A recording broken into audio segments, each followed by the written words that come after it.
Good evening. Welcome to Hamtramck Public Television's Channel 19 on Comcast.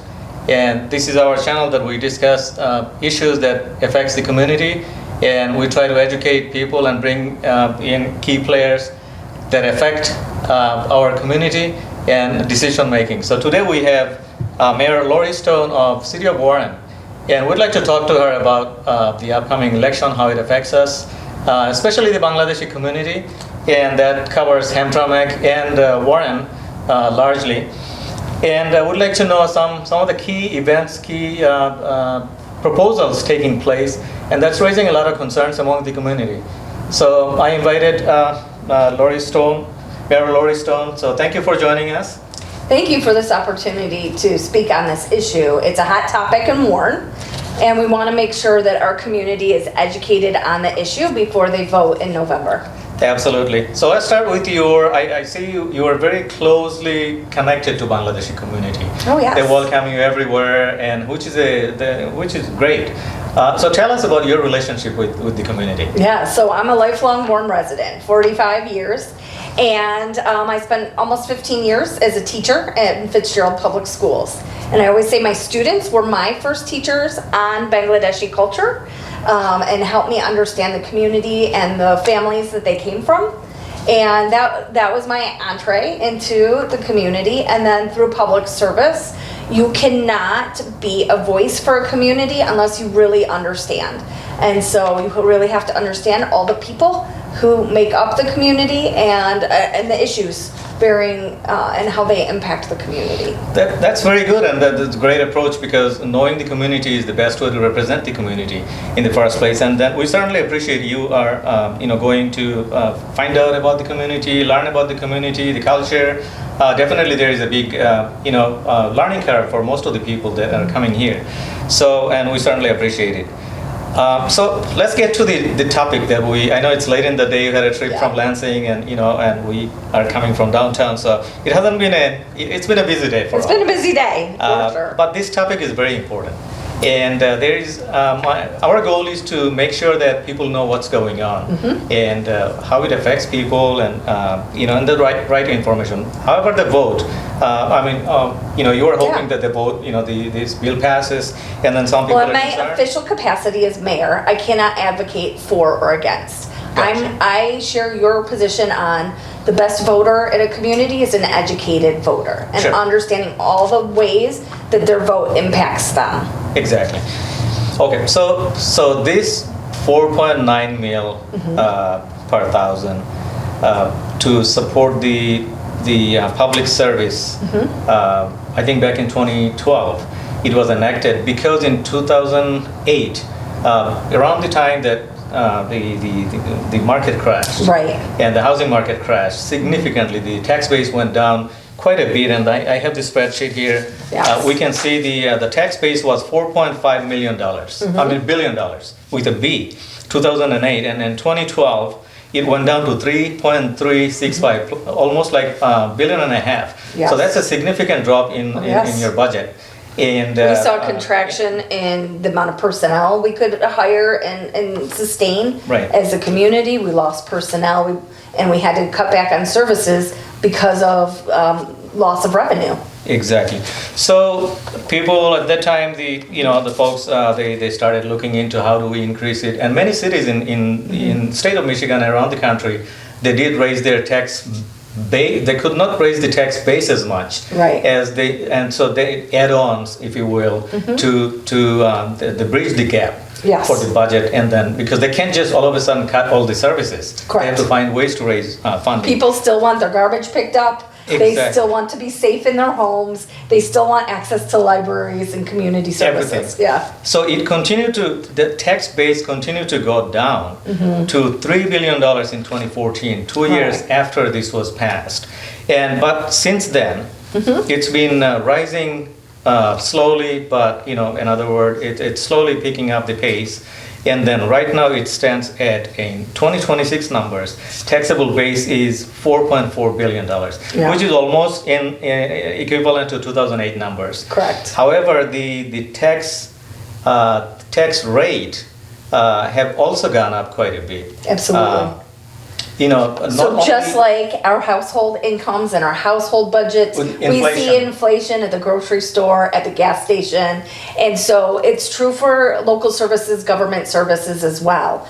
As work, you make bonuses, you make increased salary over time to match inflation. So too for city employees. So when we have contracts, those Everybody continue. demands an increase. It goes up, never down. Never down. Never Yes. down. So the 4.9 is coming back. It was renewed in 2021. Yes, every 5 years, I believe. Every 5 years. So 17, I believe, and then 21. Mm-hmm. And then in 2021, Macomb Daily listed something about the ambiguity about the language. In there, like, it doesn't clearly specify how it will be used, Mm-hmm. utilized, and so they had some concerns, citizens' concerns and everything. And the other big concern was only 20% of the voters approved it. 80% did not vote because it was approved during the primary. Yeah. So that was a concern back in Macomb Daily at that time, 2021 article expressed their concern. So one of the challenges is when you put ballot language onto a ballot, it's restricted the number of words you can use. And so the challenge for anyone who wants to put a proposal forth is to figure out what is the language that summarizes the proposal best. How do you get the information to the community in this limited number of words? And anytime you summarize, it limits the amount of facts that can be included. And so there is some onus on the voter to really understand beyond this language. Language is representative of what they're trying to accomplish. And so the onus is on the voter to make sure they have a proper understanding of what is being asked to them when they cast a ballot and when they vote.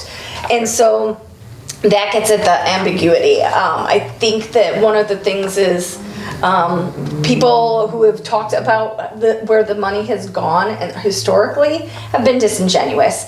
Our budgets for the city are transparent, public. It's available at our local library to anyone. I downloaded all 12 years since Yeah. 2008 today, so I was just studying all day. Yeah. No, I appreciate the level of understanding you really teased out to understand, because I think it's a question, right? So even as the economy rebounds and we are where we were pre-2012, what $4.5 billion today in the 2025 market doesn't get you as much as what $4.5 billion dollars got you 15 years ago or so. Right. So one of the biggest concern is after crash 2008, a lot of people moved up to different, let's say from a 1,200 square feet home to 2,000 square feet home. That's a big jump. But because the price was down, if you will, and then the housing crash, and then there was lots of short sale. Short sale because people are buying, let's say, a $30,000 home right down the street. Actually, one of my relatives, he bought it for $30,000. His tax was very low. Yeah. Now with this, he sold it. I'm not giving names, so he doesn't. I don't know how he's showing the tax filing, but about 300,000 to 400,000. That's my estimation. Yeah. Now at that price, let's say if the tax base is $100,000, and I just did a calculation on online Michigan tax calculation, the PRA tax, the residential tax would be $5,629. Yes. Out of that, $490 is 4.9 mil. If the house is, say, a $500,000 home, and it's not unusual to find homes around here, $500,000 right down the street actually. Yeah. So $250,000 would be taxable base. The taxable base, and then the pre-tax would be 125 would be taxable base. $7,000 would be tax, and $600 of that would be 4 mil. So that house that people came in, for example, and then the valuation was going up. Yeah. So many people, when they're buying homes, they're they're buying it based off of last tax, property Yes. tax. And I think, a lot of the brokers and sellers, they try to educate people, but not everyone probably pays attention to that, because immediately tax jumps quite a Yeah. bit. It just levels up to true ups today's market. Right. And then it's a surprise. All of a sudden, instead of $1,200 payment that I expected, it's $3,000. It's huge, and that's why what we're doing today is so important. I've worked with realtors and said, realtors are about the relationships, right? It's not just about the sale. Most realtors, they will work with community members for their first starter home, and then when they need to size up because families are growing, Right. and they will have a relationship instead of just a commission about one sale. And part of that relationship is helping empower with financial education and help. Realtors are experts in this, right? This is what they do on the daily. Now, there's pieces of this that they don't do daily, but they're often the guide for people who are coming to make their first home purchase or to make a bigger Dream home home, purchase, their dream home, absolutely. And so a big piece of this is missing is, what is that process? How do taxes work? Sure. And why did that change? And as an educator, I've seen this in the community. I've been asked frequently, and as a community leader, explain this to me. How does this work? And this is not a Bangladeshi issue. This is people buying houses, especially for the first time, Anybody that's buying it. or relocating. Yeah. How does this work? And so, this goes back to the 90s with Prop A and Headley. And when they were trying to negotiate property taxes, they had this idea. We have community members. We have a significant aging community in Warren who've lived here and owned their homes for 30, 40, and 50 years, including my father. Their tax rate is based on that original taxable value. And so if you bought 50 years ago, what the value of that property was is very significantly different Absolutely. than today. Yes. And so helping people understand the why am I paying a different rate than my neighbor who's lived here 30, 40, or 50 years? That's one of the frustrations I hear, as well as why. This is what I thought it would be, and then this is where I ended up. And this is part about financial education, that when you set out to buy a house, a lot of people, the mortgage is at the forefront, right? How much can I afford? How much house can I afford? And we also have to make sure when you sit down to figure out how much house I can afford, that includes understanding the tax rate. Because not only do I have to put aside for my mortgage payment every month, I have to put aside for my taxes, and as well as utilities. If I move into a bigger house, the amount of utilities I'm going to use monthly. All of that should be part of the calculation for monthly expenses and mortgage and increase, anticipated increase, and all that. I had legislation in the legislature that required a level of transparency. Sure. That people, beyond a recommendation, would be say, I'm going to take you to the assessor's office, and I really encourage community members who are ready to make that big purchase Sure. to go to the assessor's office and tell them, this is the price, the value I believe this property will be worth. And anyone who's buying has to know that what they're operating on is an estimate, right? Some of those numbers, the value changes Sure. over that time, but they can get them pretty close to what they anticipate that jump in taxes will look like. So are you concerned about so today's news, about 30 large markets in the USA have seen a significant drop in home sales. A lot of them are like big cities are seeing an exodus from population going into smaller homes, and the prices are dropping. Do you see any reason to believe that there could be a crash potentially, because the prices have gone up out of reach for a lot, and possibly out of affordability for a lot of people? So what I see is Number one, in Michigan specifically, our demand outstrips our supply. So we are about 150,000 housing units short of the demand. And so we know that For Michigan? For the state of Michigan. I can't speak to how that translates into other states coming and going, but we know that there's demand on the market. And working through with the state legislature, we have really pushed to increase housing, whether it's apartments, building condos, working with our economic development team in Warren. We have realized that there has not been significant development in housing in 30 years. And so we are seeing our first big push for development in housing. So part of what determines the value of a home is supply and demand. Right. And so, you know, in the public sector, we're always trying to look into our crystal ball and figure out what does the future hold, right? Because we know the economy is prone to cycles of recession and of progress, and we've seen some of the largest continuous amount of progress with little recession. And so we know that our revenue is dependent on the economic success of a community. And so we want to be mindful. We also want to be conservative with tax dollars, so that it's not wildly out of alignment with what the community demands and supports. So let's go back to that 4.9 Yes. again, because it's such a hot topic. And because it was enacted for 5 years, so the understanding was that it will go away after 5 years. Well, all millages are subject to renewal, and all taxes are subject to the will of the community. So what if it fails? What exactly gets affected, and why is it a concern for you?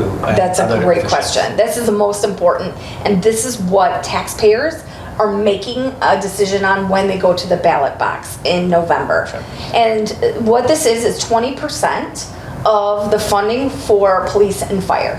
So it's about $20 million. That's about $14 million for the police and about $7 million for fire. It is a significant amount of their operating budget.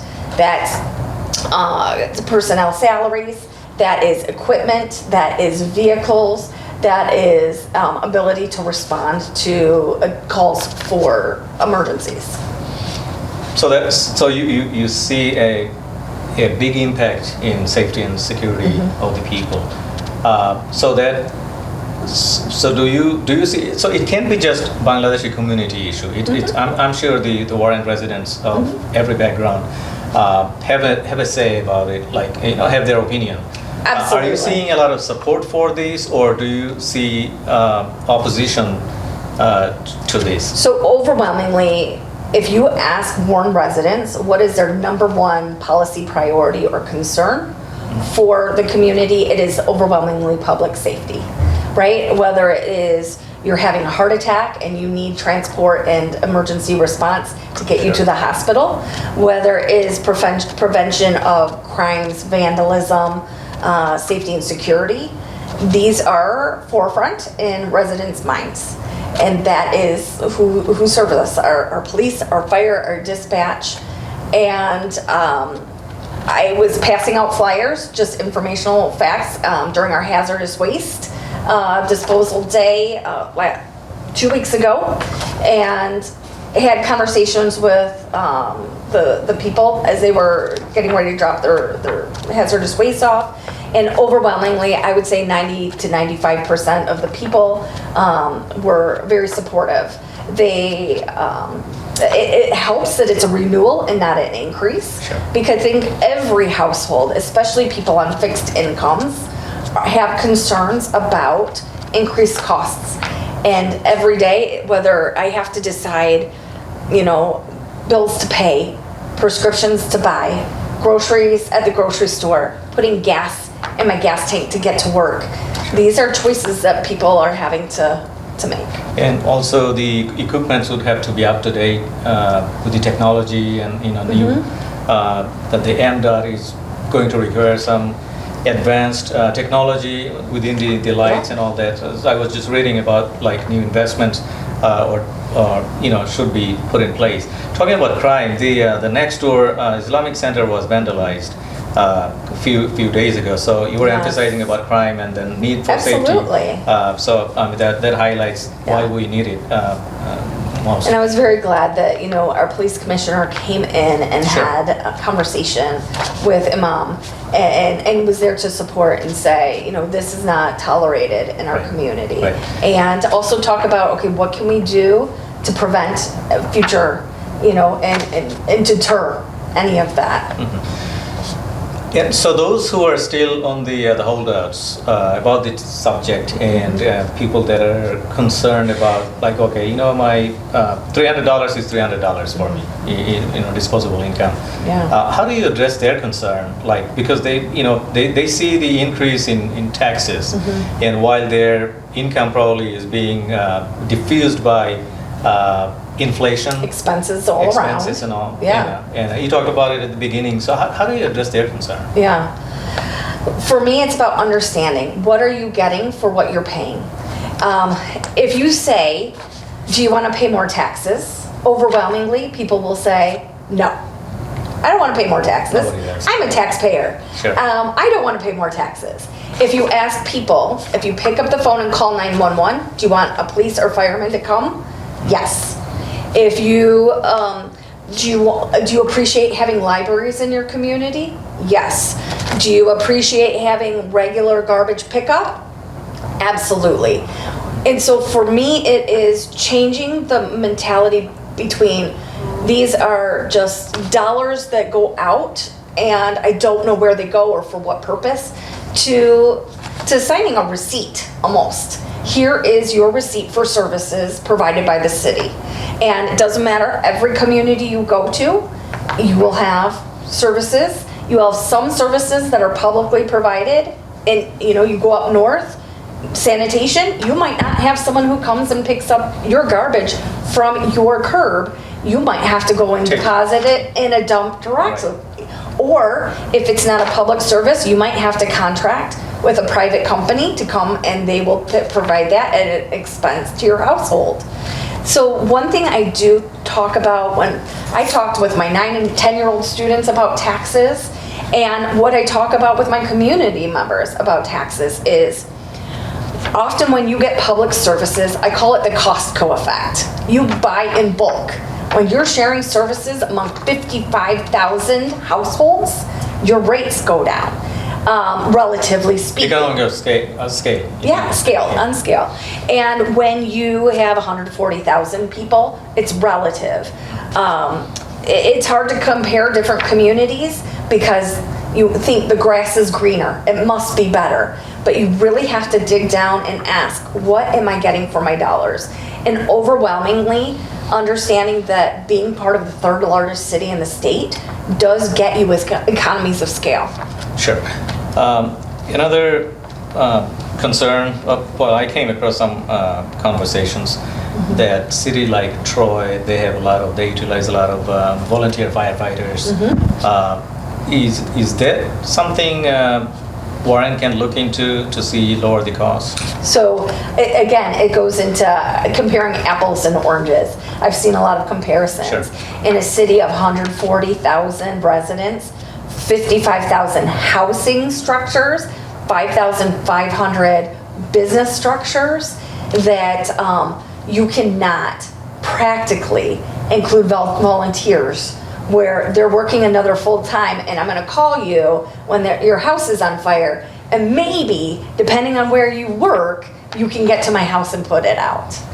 And so in smaller communities that don't have, we talked about our proximity to 8 Mile, that they don't have the same concerns, they don't have the same size.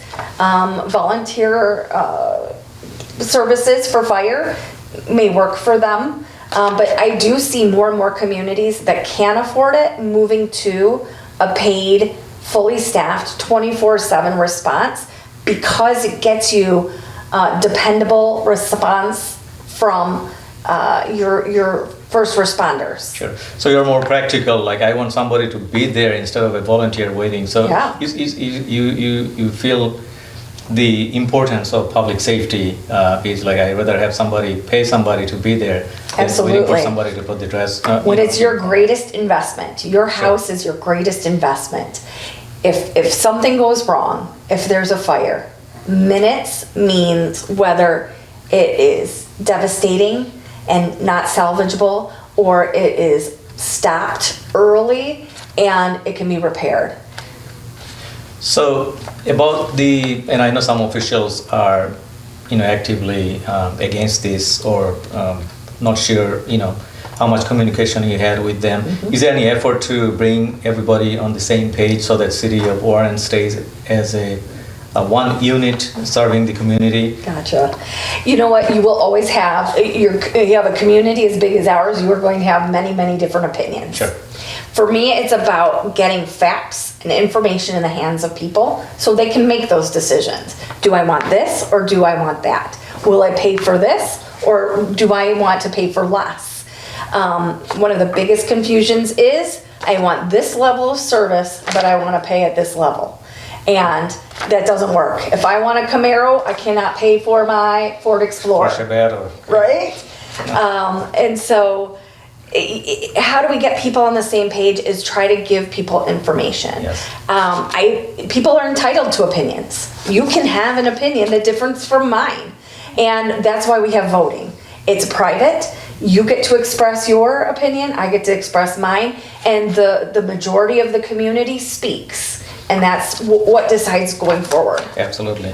So we're towards the end of our program. I think we learned quite a bit of why you think this is the best way to go about this, and then I also brought up the concerns from the community and others, the residents and all that. I hope my explanations were helpful. I'm not a professional, and I'm not an assessor. I'm not a realtor. Sure. But my background helps be a liaison and help take complicated local government ideas, government taxation, and put it into terms that, everyday residents help feel more empowered and educated to make decisions. So what would you like to say? This is your chance to talk to the Yeah. community, and what would you tell them about this millage Yes. that's up for renewal? Again, if you have questions on what these dollars go for, please reach out. We have information for you. If you have questions or concerns, we'd be happy to provide information. Information will be available in through the water bill on the website. And we want residents to feel comfortable when they get their ballot to decide what is in their best interest. Well, thank you very much for your time. So thank you for watching this special episode, I would say, of Hamtramck Public Television Comcast Channel 19. And we shared a lot of information that's out there, and hopefully people find it useful. And you can also reach out to the mayor's office if you need more details. And also I believe that people have with concerns about tax, high tax and all that, they can reach out to the assessor's office. Yes. And during February hearing, and then you have board members from the community, so they can hear this out. Thank you all for listening, and you can find us on Channel 19 Comcast, and also Hamtramck Public Library if you search on YouTube. And make sure to hit that like button and subscribe for this type of news, and also comment in your comment section to tell us what you think. Thank you all very much. Good evening. Okay.